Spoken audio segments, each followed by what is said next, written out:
درود و سلام ہو نبی پاک صلی اللہ علیہ وآلہ وسلم پر اور آپ کے تمام پاکیزہ اور مقدس آل و اصحاب پر۔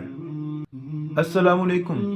ٹیچنگز آف اسلام کے ساتھ اویس محمد قاضی۔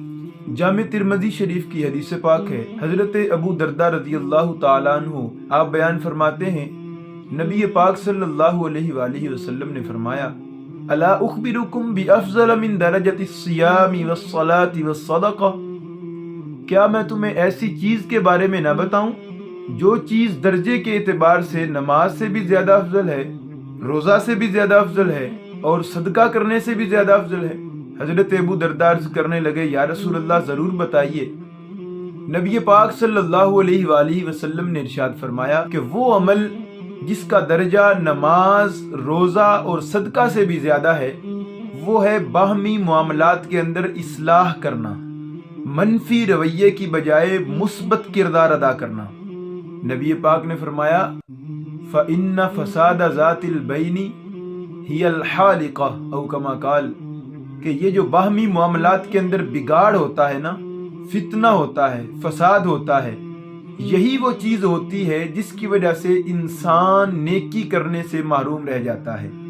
اگر ہم اپنا کردار ٹھیک کر لیں، اگر ہم اپنے کردار پر نظر ثانی کر لیں اور خود کو اس معاشرے کے لیے بہتر طور پر پیش کریں، تو انشاءاللہ ایک وقت وہ بھی آئے گا کہ ایک اور ایک کے ساتھ ملتے ملتے اس طرح ایک دن یہ معاشرہ سنت مصطفیٰ کا پیکر نظر آئے گا۔